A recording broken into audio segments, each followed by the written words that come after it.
구약 성경 여호수아 10장 말씀 되겠습니다.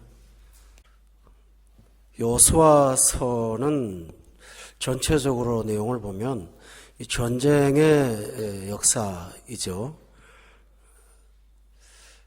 크게 두 부분을 나눈다면은 앞부분은 전쟁을 해서 땅을 정복하고 그 다음에 정복한 땅을 이스라엘 12지파에게 분배하는 내용이 나오고 그 다음에 이제 마지막으로 여호수아가 죽으면서 이스라엘 백성들한테 맹세를 하게 합니다. 그 맹세는 뭐냐 하면 너희는 하나님만 섬기라 라고 말한 거죠. 그 까닭은 이 이스라엘 백성이 점령한 가나안 땅은 다실론을 믿었습니다. 신이 많아요. 신이 실제로 많은 거 아니에요. 기독교는 종교 중에 하나가 아니고요. 기독교밖에 없어요. 믿으세요? 그런데 가나안 땅에 들어가서 그들이 섬기는 신을 신으로 인정하면서 다양한 종교를 가지는 것을 여호수아는 멸망으로 봤어요.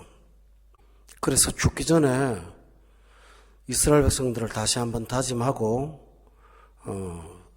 이 여호수아서를 끝내는 그 내용이 되겠습니다.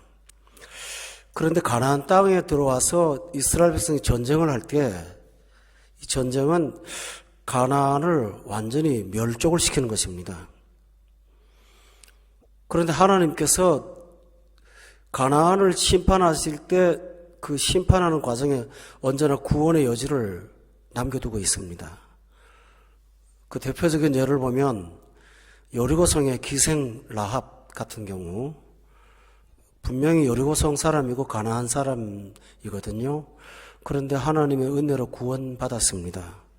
구원받은 정도가 아니고 나중에는 마태복음에 보면 예수님의 족보에도 등장하는 아주 중요한 구속사의 인물이 되어 가고 있죠. 또 우리가 지난 시간에 말씀을 드렸는데 가나안의 부족 가운데 기브온이라는 부족이 있었잖아요. 이 기브온이 이스라엘에 항복을 해요. 항복을 해서 그들의 종이 되죠. 종이 되니까 기브온은 가나안에서 가나안의 멸족을 당할 때 살아남았어요. 기생 라합과 그 기브온의 항복의 동기는 좀 달랐지만 기생 라합은 믿음을 갖고 하나님을 선택했고 기브온 사람은 그냥 목숨을 살려고 이스라엘한테 들어왔지만 여호수아가 성전을 섬기는 종으로 삼아서 믿음을 키웠어요. 그래서 나중에는 믿음의 사람으로 입적이 된 거예요. 기독교를 잘 모르는 분은 우리가 이스라엘 역사를 왜 공부하냐고 하지만은 기브온은 이스라엘 사람 아니에요. 라합도 그렇고. 그래서 그걸 갖다 구속사라고 그래요. 그러니까 본문을 보면은 하나님 앞에 항복하고 돌아오면 그 사람은 사는 거고 그렇지 못하면 멸망을 당하는 그런 거였어요.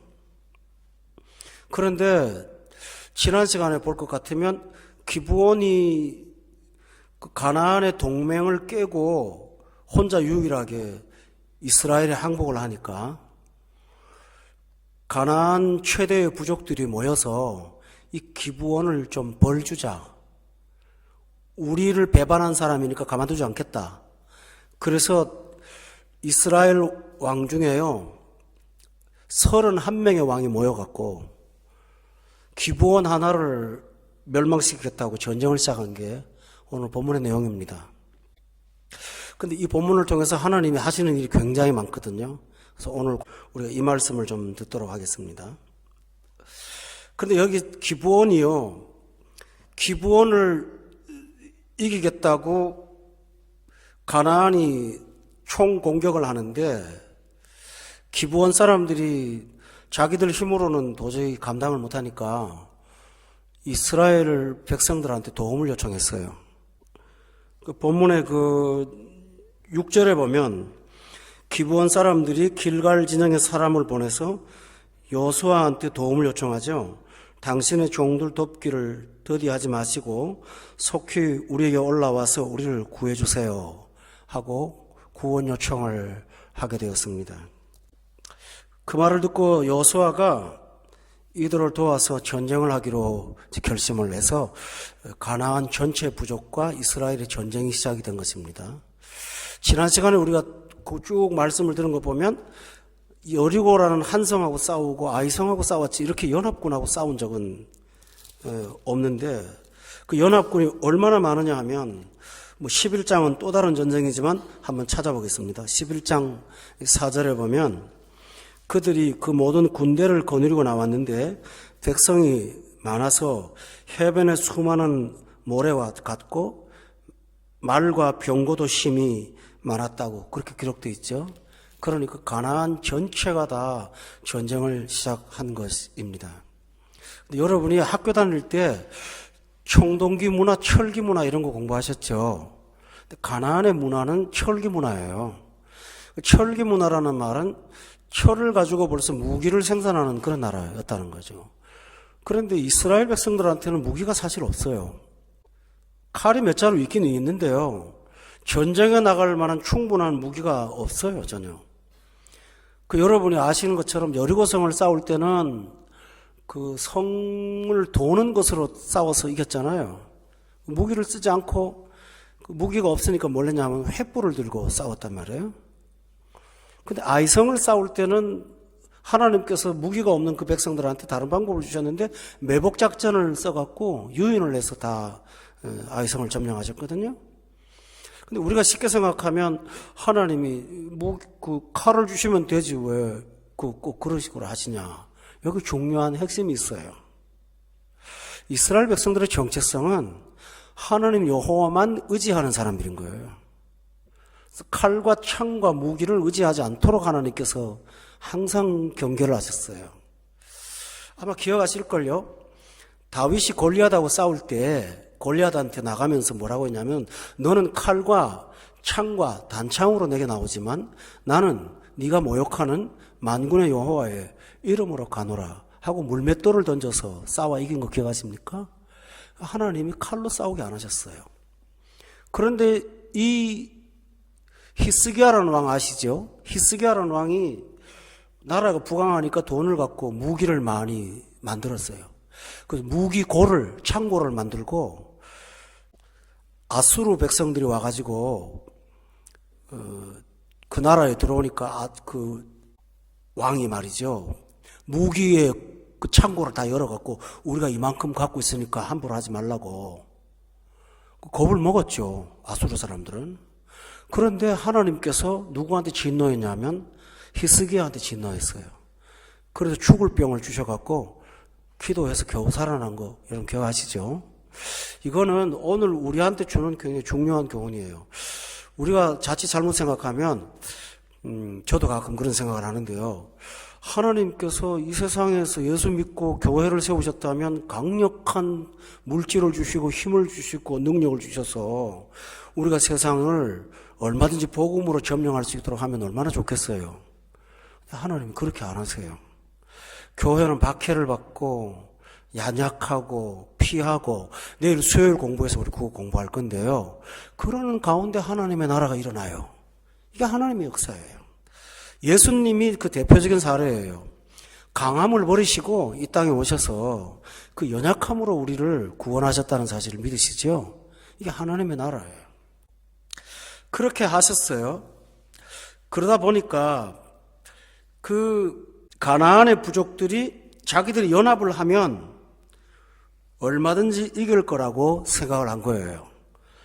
근데 여기서 세상 사람들의 문제가 있어요. 첫째로 보면 기브온이 형제였다가 하나님께로 돌아가서 예수를 믿게 됐잖아요. 그러니까 믿지 않은 가나안 사람들은 불신의 가족이에요. 예수 믿는 사람을 박해하는 거예요. 핍박하는 거예요. 평소에 자기들하고 형제로 여겼는데 이제 나를 따르지 않고 예수님을 왕으로 선택했으니까 가만두지 않겠다는 거예요. 그 권력을 빼앗긴 가나안 사람들이 가만히 있질 않아요. 우리가 예수님을 영접하고 나면 박해를 받고 가족들은 예수 영접하는 것이 자기의 권위를 찬탈하거나 섭섭하게 만든 걸로 생각해서 그때부터는 공격을 하게 되는 육신과 영적인 사람의 대결이 일어나요. 여러분은 어느 유형에 속했어요? 집에서 예수를 믿고 불신의 가족에서 혼자 예수 믿어갖고 박해받는 쪽에 속해요? 아니면 믿고 성령 충만한 가족을 박해하는 사람 중에 들어갑니까, 여러분이? 여러분 자신도 모르게 그럴 수 있을걸요? 신앙생활을 적당히 하는 것은 좋지만 당신이 정한 어떤 기준을 벗어나면 상당히 불쾌해하는 거 있거든요. 이게 바로 가나안과 기브온의 문제예요. 여러분 잘 보세요. 기브온은 구원을 선택했는데요. 기브온을 박해하는 가나안 사람들은 그 구원이 귀한 걸 아나요, 모르나요? 몰라요. 그러니까 기브온을 도로 끌고 오려고 애를 쓰는 거예요. 저는 중국 철학 가운데서 중용이라는 단어가 기독교의 가장 무서운 제적이라는 사실을 말씀드립니다. 이 세상에 중간치는 없어요. 중용은 없어요. 살고 죽는 문제와 구원과 심판이 있지 중간지대는 존재하지 않습니다, 여러분. 따라서 오늘 여러분은 이 말씀을 듣고 여러분 자신을 돌아보세요. 나는 기브온에 속한 사람인가? 나는 형제를 잃어버린 가나안 사람으로 좀 살고 있는가? 자기 자신을 돌아보시기 바랍니다. 만약에 여러분이 박해하는 쪽에 속하면 오늘 본문의 결론은 이들은 다 몰살을 당합니다. 그러나 기브온은 하나님을 선택했기에 그들은 이스라엘 백성들의 구원의 도움을 얻을 수가 있었습니다. 여러분이 판단하실 때 무엇이 참 구원의 길이고 무엇이 바른 길인지를 항상 생각하고 살아가시기를 예수 이름으로 축원합니다. 저는 불신의 사람들이 기독교에 대해서 폄하를 하거나 박해를 할 때는 그분이 어리석다는 말을 몇 가지로 말씀드립니다. 첫째로는 어떤 거냐면 그분의 논리가 맞다면 기독교 2000년 역사는 다 그분보다 못한 거고 그리스 로마부터 하는 유럽의 모든 문화와 문명은 그분보다 못한 거예요. 앞뒤가 하나도 안 맞아요. 세상의 위대한 철학자, 석학자, 과학자, 위대한 그리스도인들은 그분 논리보다도 못한 바보 같은 사람들이잖아요. 그럼 그런 세상이 어떻게 삽니까, 여러분? 따라서 우리가 불신자의 불신의 논리는 얼마나 어리석다 하는 것을 여러분이 기억하시길 바랍니다. 기브온을 따라서 구원의 자리에 가는 게 낫지. 그걸 대항해서 싸우는 것은 과연 하나님께서 기뻐하시겠습니까? 두 번째로는 여러분 잘 들어보세요. 지금 여호수아서에서 전쟁은 하나님께서 백성들한테 싸우라고 하지 않고 하나님이 전쟁을 하겠다고 선포하셨어요. 내가 앞에 가서 가겠다고. 그러면 기브온을 대적해서 싸우는 이 가나안 대적들은 지금 이스라엘하고 싸우는 거예요? 하나님하고 싸우는 거예요? 바로 그거예요. 불신의 사상을 가진 분들은 신자들을 박해한다 같지만요. 하나님은 하나님을 박해하는 것을 받아요. 하나님과 전쟁하자고 하는 거하고 똑같아요. 집에 손자하고 씨름하거나 친구하고 씨름하는 걸 할 수 있지만 나 옛날 씨름꾼밖에 모르는데 이만기하고 씨름 못하잖아요. 그거하고 똑같은 거예요. 계란으로 바위치기를 하는 거예요. 여러분 기억하세요? 다메섹에서 바울이 빛 가운데 예수님을 만났을 때 예수님이 뭐라고 했는지 압니까? 네가 나를 왜 박해하느냐고. 왜 핍박하느냐고. 불신자들의 특징이 뭐냐면요. 당신이 하나님을 대적하고 있다는 사실을 모르고 있는 거예요. 그 얼마나 두렵다는 사실을 모르고 있어요. 예수 믿는 어떤 사람을 힘들게 하는 게 아니라 당신도 모르게 하나님하고 대항하는 거예요. 따라서 오늘 본문을 통해서 우리가 이 사실을 영적 실체로 구별하였으면 정말 좋겠습니다. 이게 필요합니다. 본문 10절에 보세요. 10절에 보면 다 같이 한번 읽어봅시다. 그 상반절만 시작. 이스라엘 앞에서 패하게 하셨으므로라고 되어 있죠. 그까지만요. 이스라엘하고 전쟁하는 겁니까? 하나님하고 전쟁한 겁니까? 하나님하고 전쟁한 거예요. 그러니 이 불신의 고집을 버리고 하나님 앞에 순복하시기를 예수 이름으로 축원합니다. 여러분이 또 하나 아실 사실은 하나님의 무기가 하나님은 온 천지가 다 무기를 만들 수가 있는 분이십니다. 이스라엘을 돕고 기브온을 돕는데 하나님이 쓰신 무기가 있어요. 그 첫째가 뭐냐 하면 11절에 한번 보세요. 중간에 보니까 그들이 이스라엘 앞에서 도망하여 벳호론의 비탈에서 내려갈 때에 여호와께서 하늘에서 뭘 했다고 그랬어요? 큰 우박덩이를 내리셔서 그들이 죽었다고 되어 있어요. 제가 그 리야드에 있는 교회 장로님이 한 분 사진을 보내주셨어요. 근데 그 사진에 우박이 이렇게 커요. 그때 우박 내려갖고 리야드에 있는 자동차들이 다 파손을 입고, 와, 나 이런 거 처음 봤는데, 하늘에서 내리는 큰 우박이 떨어져서 이스라엘을 도와서 하나님이 전쟁을 하셨습니다. 여러분, 하나님을 대항하면, 하나님은 손가락 하나 까딱하면 자연을 통해서 여러분을 죽이기도 하고 살리실 수 있다는 사실 믿으십니까?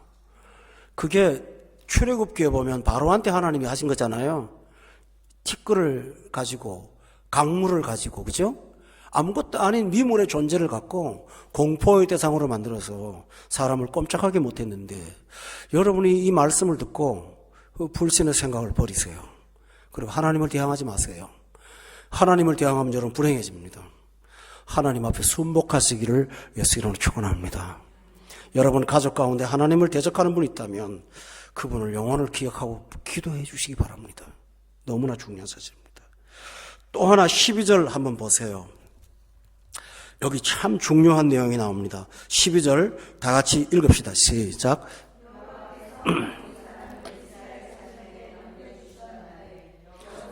여호와께 아뢰어 이스라엘의 목전에서 이르되 태양아 너는 기브온 위에 머무르라.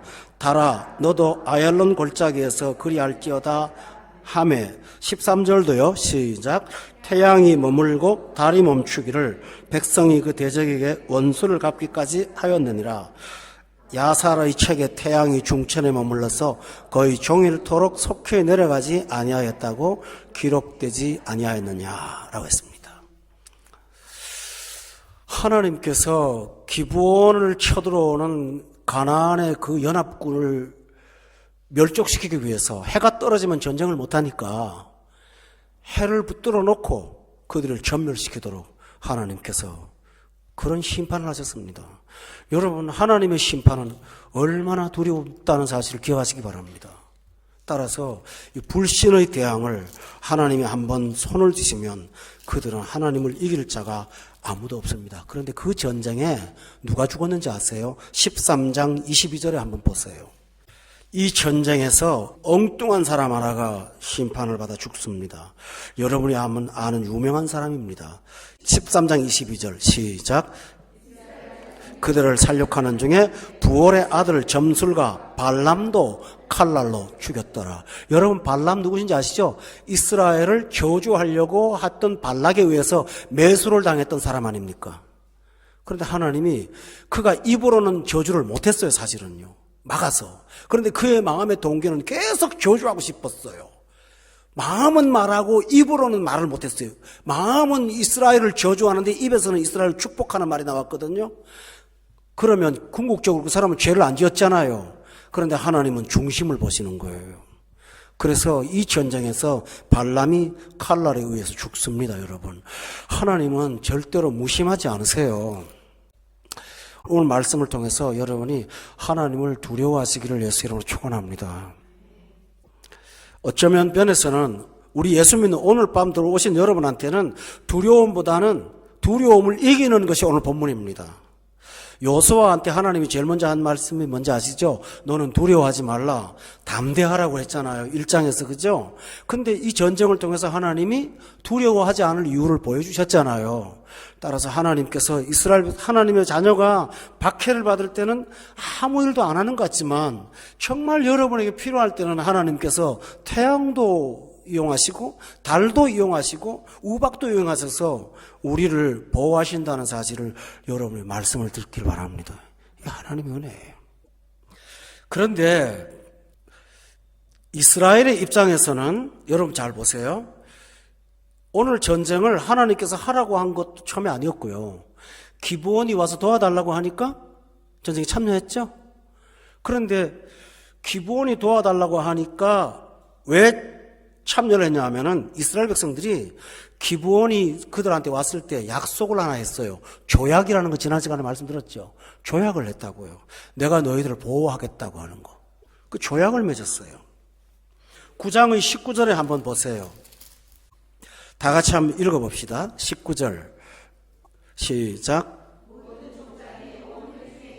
우리가 이스라엘의 하나님 여호와로 그들에게 맹세하였은즉 이제 그들을 건드리지 못하리라. 여러분 여기 성경을 보면 이스라엘 백성들이 기브온하고 약속을 했으니까 약속을 못 깬다 그 말이 아니고 하나님의 이름으로 맹세를 했기 때문에 난 깰 수가 없다고 그 말을 했어요. 그러니까 기브온이 도와달라고 할 때 이스라엘 백성들이 무슨 정예군사도 아니고요. 힘도 하나도 없잖아요. 오합지졸인데 이들을 데리고 돕겠다고 한 것은 뭐냐 하면요. 이길 성산이 있어서 돕는 게 아니고 하나님의 이름을 걸었기 때문에 하나님의 이름의 명예 때문에 이 약속을 반드시 지켜야 된다라고 하는 그 하나 때문에 하나님의 이름을 높이는데 딱 하나 목적을 갖고 있었는데 하나님께서 그 이스라엘의 마음을 보신 거예요. 그 마음을 보시고 내가 이 전쟁에 내가 가서 너희들을 도와주겠다고 하나님이 결심을 하신 거예요. 성도 여러분, 여기서 보세요. 하나님의 마음을 기쁘게 한 가지 행동 때문에 하나님은 가나안을 물리치고 이스라엘 백성이 구원을 얻도록 역사해 주셨습니다. 우리는 작은 것을 하나님 앞에 드렸는데 하나님은 큰 것으로 우리에게 보상하세요. 근데 이것이 그냥 큰 거라고 말하는 게 아니라 엄청난 일이 벌어졌어요. 오늘 본문은 정말 가슴 뛰는 일입니다. 어떤 일이 벌어졌냐면요. 그날 그 전쟁에서 여기 죽은 사람 명단이 나와요. 참 신기하죠. 12장 24절에 보면 거기 왕이 몇 명이라고 돼 있어요? 31명이라고 돼 있고요. 또 보세요. 지역을 말씀하고 있어요. 지역을 보면요.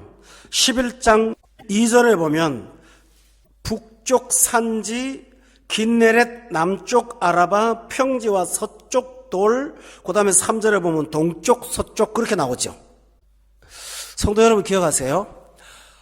하나님이 아브라함하고 롯하고 왜 초장 때문에 그 싸움이 일어났잖아요.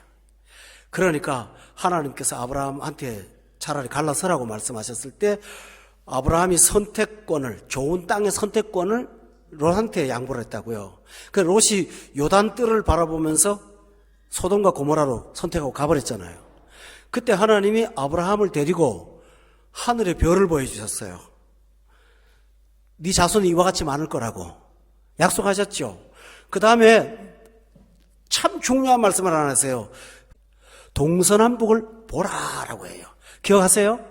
창세기에 보면 너 서 있는 곳에서 동서남북을 보라고 보이는 것을 다 주겠다고 아브라함한테 약속하셨잖아요. 그 약속이 오늘 여호수아 11장에서 성취가 된 거예요. 그대로 이루어진 거예요. 가나안을 완전히 정복했어요. 다시 말하면 하나님이 아브라함한테 너의 자손이 가나안 땅을 차지할 거라고 말씀하시면 4대 만에 아모리 족속의 죄악이 간영하면 이런 일이 벌어질 거라고 언약을 했는데 이 언약이 이 시간에 이루어진 거예요. 그런데요, 여리고성처럼 막 준비하고 전쟁한 것도 아니고요, 아이성처럼 회개하고 준비한 것도 아니고요, 기브온이 도와달라고 하니까 이 일을 우리가 하나님의 이름으로 맹세를 했기 때문에 하나님의 이름을 모욕당할 수 없다고, 하나님의 이름이 낮아질 수 없으니까 우리가 이 전쟁에 죽든지 살든지 참여하겠다고 그렇게 하나님 명예를 붙잡았는데 하나님은 그 명예를 붙잡은 사람한테 아브라함에게 약속하신 약속을 여기서 성취를 하는 거예요. 여기서 11장 23절에 한번 보세요. 다 같이 읽어봐요. 시작. 여호수아가 여호와께서 모세에게 말씀하신 대로 이스라엘 지파의 구분에 따라 기업으로 주매 그 땅에 전쟁이 그쳤더라 라고 되어 있죠. 바로 이거예요. 오늘 여러분의 역사 공부도 참 중요한 공부예요. 가나안을 이스라엘이 정복한 거예요. 뭘로요? 기브온 돕다가 그 기브온 돕는 전쟁에 여리고에서도 일어나지 않았다는 사건, 아이성에도 일어나지 않았던 사건이 뭐죠? 태양을 멈추고 달을 멈추고 중천에 붙들어 놓고 그들을 멸살시키는 하나님의 이 위대한 능력을 한번 보시기 바랍니다. 우리가 작은 믿음으로 하나님을 기쁘게 하면 우리는 하나님께로부터 받는 것은 상상을 초월하는 하나님의 은총으로 부어진다라는 사실을 믿으시길 바랍니다. 오늘 본문은 불신은 완벽한 멸망이고 믿는 자에게 주시는 보상은 실로 상상을 초월하는 것이라는 사실을 오늘 본문이 말씀을 해주는 위대한 장입니다. 사실은 여러분, 제가 오늘 차분하게 말하지만 속에 가슴에서는 엄청 뛰는 얘기예요. 이게요. 정말 위대한 장입니다. 저는요, 여리고성 싸우고 나서 하나님이 꽉 줄고 그럴 줄 알았는데 그게 아니라 기브온 하나 덮겠다고 하나님께서 그 약속의 신실한 이스라엘을 보면서 얼마나 하나님이 기뻐하는지. 유대인 종을 두었던 백부장 기억하시죠? 믿음이 없어요. 자기 하인의 병을 고쳐달라고 예수님한테 사람을 보내는데 예수님이 집에 오시니까 내 집에 들어오지 마세요. 저는 죄인이라서 감당을 못하겠습니다. 다만 밖에서 말씀만 하시면 당신의 말씀은 명령이니까 인간의 생사화복을 주장할 줄로 믿습니다. 그러니 해주세요 하고 고백했잖아요. 그가 믿음이 좋은 사람도 아니고요. 아직 분명한 신앙 고백도 없어요. 그런데 하나님이 그 한마디 말씀에 그렇게 큰 은혜를 허락하셔서 예수님이 이렇게 말했어요. 이스라엘에서 이만한 믿음을 내가 본 적이 없다고 칭찬을 하신 거 여러분 기억하시죠? 바로 이겁니다. 또 하나 기억하세요? 예수님이 십자가를 지고 골고다 언덕을 올라가는데 너무 지쳐갖고 쓰러지니까 로마의 군인이 그 구경하던 사람 하나를 강제로 차출해갖고 십자가를 메워서 끌고 올라가게 만들어요. 그 사람이 구레네 사람 시몬이죠. 그런데요, 교회 역사에 보면 그 구레네 사람 시몬의 아들이 초대교회 1세기의 가장 위대한 교회의 감독으로 하나님 앞에 일합니다. 바로 이거예요. 그때 십자가는 한번 따라합시다. 억지로 진 십자가. 억지로 졌다고 됐잖아요. 억지로 졌는데 하나님은 그 십자가의 길에 수고한 그 구레네 사람 시몬을 잊지 않았어요. 바울은 그 시몬의 부인을 뭐라고 하는지 압니까? 나의 어머니라고. 내 어머니라고 로마서 16장에서 그렇게 고백한 걸 기억하시죠? 그러니까 그 구레네 사람 시몬의 집안은 초대교회에서 얼마나 크고 위대한 일을 한 것입니까? 교우 여러분, 오늘 이 말씀은 우리한테 한 가지 교훈을 딱 남겨줍니다. 그게 뭘까요? 작은 일에 충성하는 자, 하나님께서 큰 일을 맡기신다는 위대한 축복을 오늘 본문을 통해서 볼 수가 있습니다. 오늘 11장 20절에 보면 정말로 재밌는 얘기가 나옵니다. 20절에 한번 다 같이 읽어보세요. 시작. 완악하여 이스라엘을 대적하여 싸우러 온 것은 여호와께서 그리하게 하신 것이라. 그들을 진멸하여 바치게 하여 은혜를 입지 못하게 하시고 여호와께서 모세에게 명령하신 대로 그들을 멸하려 하심이었더라. 여러분 잘 보세요. 이스라엘은 기브온을 도우려고 나왔는데요, 엄청난 가나안의 총군사들이 연합을 해서 나왔는데요, 아주 막 악을 품고 나왔는데요, 실제로는 하나님이 그 일을 하신 거라는 거예요. 어떻게 해요? 20절에 보니까 여호와께서 그리하게 하신 것이라는 것이죠. 하나님은 이스라엘 백성이 위기를 만나니까 얼른 내가 도와야겠다, 그렇게 후차적으로 후속 조치를 취한 게 아니라 실제로는 이스라엘이 어떻게 행동하는 걸 보시면서, 그래, 전쟁 그렇게 힘들게 할 거 뭐 있냐? 여리고 싸우고 아이성 싸울 때 2번을 하나님 보셨잖아요. 얼마나 하나님이 신중하게 하셨어요. 여리고성 싸울 때, 아이성 싸울 때 굉장히 영적으로 준비만 시켰잖아요. 그러나 거기서 승리한 이스라엘 백성을 두고 이제는 시험할 것도 없는데 하나님이 31개의 국가들을 매일매일 점령할 수도 없는 거고 한 달에 하나 점령할 수도 없잖아요. 하나님이 수고를 덜어주신 거예요. 나오게 해서 한꺼번에 일망타진을 해서 가나안의 전쟁을 종식시켜 버리신 것입니다. 할렐루야.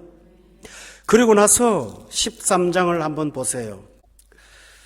하나님이 안식을 줍니다. 1절에 13장 1절에 보면 다 같이 한번 읽어봅시다. 시작. 여호수아가 나이가 많아 늙음에 여호와께서 그에게 이르시되 너는 나이가 많아 늙었고 얻을 땅이 매우 많이 남아 있도다라고 하시면서 너는 할 일을 다 했다고. 여기 참 귀한 말은요, 나이 많아 늙었다. 그 말이 뭘까요? 그날 전쟁을, 기브온과의 전쟁을 끝내고 여호수아는 그때부터 완전한 휴가를 얻어갖고 나이 많아 늙을 때까지 평온하게 가나안 땅에서 지냈다는 사실을 말씀하고 있는 거예요. 참 하나님은 모세한테는 이런 복을 안 주셨는데 죽을 때까지 긴장 초조 속에 살게 했던 모세는 놔두시고 여호수아는 일찌감치 전쟁 끝내고 휴가를 보내신 하나님이십니다. 전 여호수아가 되고 싶어요. 이게 하나님이 하는 일이에요. 근데 여러분 기억하세요. 여호수아의 삶은요, 한마디로 말하면 무조건 순종이에요. 모세는 좌충우돌도 했잖아요. 시험도 들었고 안 가겠다 그러고 뭐 하나님 나 같은 사람 보내지 말아 주십시오 하고 참 하나님하고 갈등도 많았잖아요. 근데 여호수아의 인생을 보면 한 번도 그런 적이 없어요. 왜 그럴까요? 모세를 통해서 봤거든요. 얻어맞는 거 봤거든요. 하나님이 하시는 걸 봤거든요. 그 교육을 받은 후에 여호수아는 순종을 배워서 순종으로 살다가 보니까 그 많은 세월들을 단축하고 여리고와 아이와 나머지 31왕과 3차례에 걸친 전쟁으로 그는 안식을 얻은 것입니다. 교회 여러분의 가정에 이런 은혜가 넘치기를 예수 이름으로 축원합니다. 날마다 순종하지 못해서 그 과정 때문에 피토하는 아픔을 자꾸 겪지 말고 순종의 기쁨으로 하나님께서 주시는 은총으로 걸어가길 바라는데 여호수아한테 하나님이 약속하신 게 있어요. 1장을 보세요. 하나님 약속대로 해요. 7절 끝에 보세요. 그리하면 어디로 가든지 뭐 했다고요? 형통한다. 또 8절에 보세요. 끝에 보세요. 다 같이 8절은 읽으세요. 시작. 이 율법책을 내 입에서 묵상하여 그 안에 기록된 대로 다 지켜 행하라. 그리하면 내 길이 평탄하게 될 것이며 내가 형통하리라. 약속대로 평탄했고 약속대로 형통을 한 거예요. 참 귀하죠? 하나님 말씀이. 순종을 요구하셨는데 좌로나 우로나 치우치지 말라고 했는데 그대로 따랐던 여호수아를 하나님이 기뻐하셔서 형통케 하시고 평탄케 하셔서 그 전쟁 속에서 그는 나이 많아 늙을 수 있도록 편안하게 안식을 사는 1세대가 되었습니다. 여러분 기억하세요? 사사시대 이런 거 없었어요. 여호수아만큼 행복하게 살았던 사람 없어요. 열왕기 시대를 보세요. 다윗도 이만큼은 살지 못했어요. 평생 전쟁을 하다 살았거든요. 그런 여호수아의 생을 하나님이 복 주시는 걸 보면서 얼마나 감사한지를 모르겠습니다. 저는 마지막 얘기를 하나 드리고 마칠게요. 여호수아는 모세와 다르게 하나님이 썼어요. 여호수아를 쓸 때는 모세의 시종으로 썼잖아요. 철저히 순종하게 하고 2인자로서 살도록 40년의 광야 생활을 여호수아는 모세를 보필하며 살아왔어요. 그 평탄한 가운데 배운 그 사람을 하나님께서 형통과 평탄으로 이끌어 가신 거예요. 교회 여러분의 삶에 오늘 이 10장부터 13장의 말씀이 여러분의 생애가 꼭 되시기를 예수 이름으로 축원합니다. 필요할 때 태양이 멈추는 은혜가 있기를 바랍니다. 어떤 과학자가 조사를 했더니 태양을 중심으로 지구가 23.5도로 삐딱하게 도는데 1년이 정확하게 365일이 아니고 어떨 때는 왜 366점 얼마가 되고 이렇게 된대요. 정확하게 365일이 아닌 거예요. 그래서 윤달도 끼고 뭐 2월이 28일 됐다 29일 됐다 그러잖아요. 그 정확한 지구의 자전과 공전의 계산을 하는 거 빠진 구간을 계산해 보니까 태양이 멈추었던 여호수아의 사건과 히스기야 왕이었을 때 태양이 15도로 물러갔던 그날을 계산해 보니까 정확하게 맞더라는 것이죠. 교회 여러분에게 하나님이 하시고자 하면 태양도 붙잡아 놓는 그 하나님을 기억하면서 신뢰하고 순종하고 그래서 평탄과 형통이 우리 모두에게 있으시기를 예수 이름으로 축원합니다.